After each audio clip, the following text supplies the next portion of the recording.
Hi friends, welcome back to my channel. ಇವತ್ತು ತುಂಬಾ ರುಚಿಯಾದಂತಹ crispy ಕುರುಮ್ ನಿಪ್ಪಟ್ಟು ತುಂಬ ಸುಲಭವಾಗಿ ಮಾಡ್ಬೋದು. ರಜೆ ಇರುತ್ತೆ, ಮಕ್ಕಳು ಅದು ಇದು ಸ್ನ್ಯಾಕ್ಸ್ ಕೇಳ್ತಾ ಇರ್ತಾರೆ. ಚಿಪ್ಸು ಅದು ಇದು ಕೊಡೋದಕ್ಕಿಂತ ಬೆಟರ್ ಇದನ್ನು ಈ ರೀತಿ ಮಾಡಿ ನೀವು ಇಟ್ಟು ಮನೆಯಲ್ಲೇ ಮಾಡಿಟ್ಬಿಡಿ, ಅವ್ರಿಗೆ ಕೊಡಿ ಅಂತ ಹೇಳ್ತಾ ಬನ್ನಿ ಯಾವ ರೀತಿ ಮಾಡೋದಂತ ನೋಡೋಣ.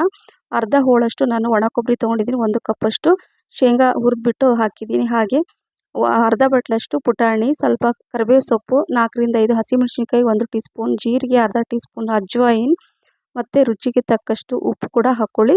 ಸ್ವಲ್ಪ ಹಿಂಗೆ ಹಾಕ್ತಾಯಿದ್ದೀನಿ, ಸ್ವಲ್ಪ ಅರಿಶಿಣ, ಹಾಗೆ 1 ಟೀ ಸ್ಪೂನಷ್ಟು ಅಚ್ಚ ಖಾರದ ಪುಡಿ, ಅರ್ಧ ಟೀ ಸ್ಪೂನಷ್ಟು ಕಾಳು ಮೆಣಸು. ಇದನ್ನೆಲ್ಲ ಈ ಥರ ತರಿಯಾಗಿ ರುಬ್ಕೋಬೇಕು. ಈಗ ಒಂದು ಪಾತ್ರೆಯಲ್ಲಿ ತೆಗೆದಿಡ್ತಾ ಇದ್ದೀನಿ.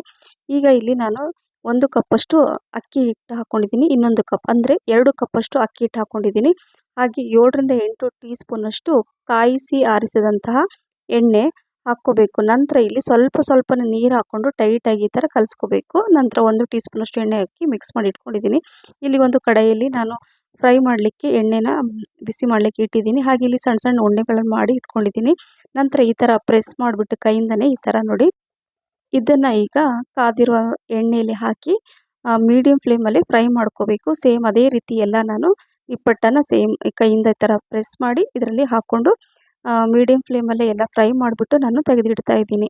ಇದು ಈ ರೀತಿ ಮಾಡಿ ಇಟ್ಕೊಳ್ಳಿ. 8 ಬಾಕ್ಸಲ್ಲಿ ಹಾಕ್ಕೊಂಡ್ರೆ ತಿಂಗಳುಗಟ್ಟಲೆ ಯೂಸ್ ಮಾಡ್ಬೋದು. ಹಾಗಾಗಿ ಈ ನಿಪ್ಪಟ್ಟು ಕೇವಲ 15 ನಿಮಿಷದಲ್ಲಿ ಮಾಡ್ಬೋದು. ಈ ರೆಸಿಪಿ ನಿಮಗೆ ಇಷ್ಟ ಆಗಿದೆ ಅಂತ ಅಂದ್ಕೊಂಡಿದ್ದೀನಿ. ಲೈಕ್, ಶೇರ್, ಕಮೆಂಟ್ಸ್ ಮತ್ತು ಸಬ್ಸ್ಕ್ರೈಬ್ ಮಾಡೋದನ್ನು ಮರಿಬೇಡಿ. Thank you for watching. Bye.